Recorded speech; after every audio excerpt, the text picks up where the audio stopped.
It's like the guy who was digging for diamonds and he keeps finding gold and he doesn't know it and he's throwing away the gold. Well, those people didn't know what they were missing when they sent Clete home.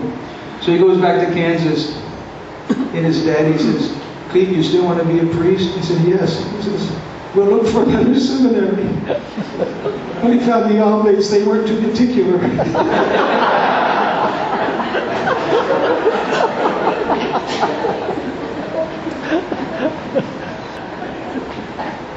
I met Clete for the first time in the Scholasticate.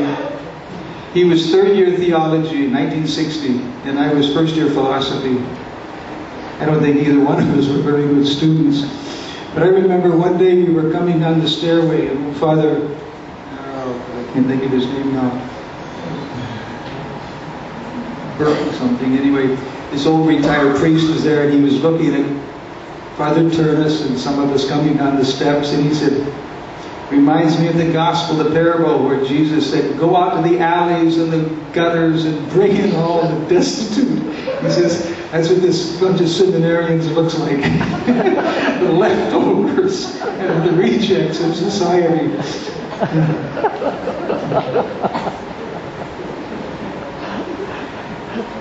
Clete was third year theology and I was first year philosophy. Most of the theologians looked down on us philosophers, not Clete. He treated everybody the same. What a good man. He came to the Philippines 5 years before I got here. When I arrived in '67 in Cotabato, I forget who met me at the airport. They brought me straight to the Bishop Monjo's palace.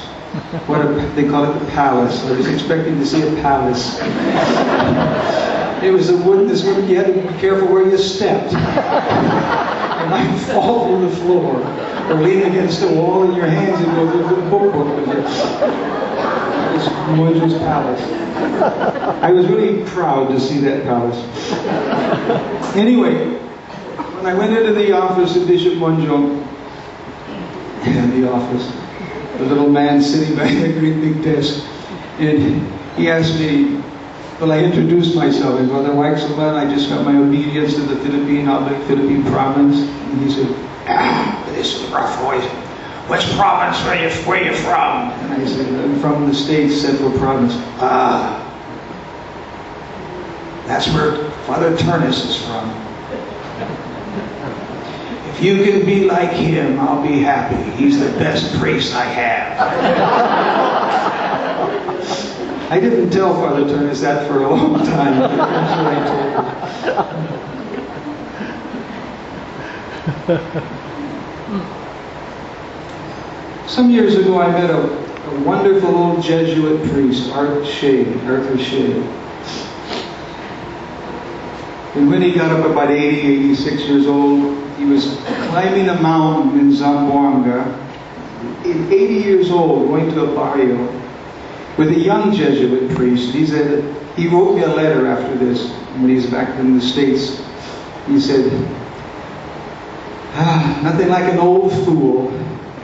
He said, this young Jesuit priest, he's a pansy, and he was complaining, going up the mountain, and I'm showing off at 86, jumping over the rocks. I fell down and broke my leg.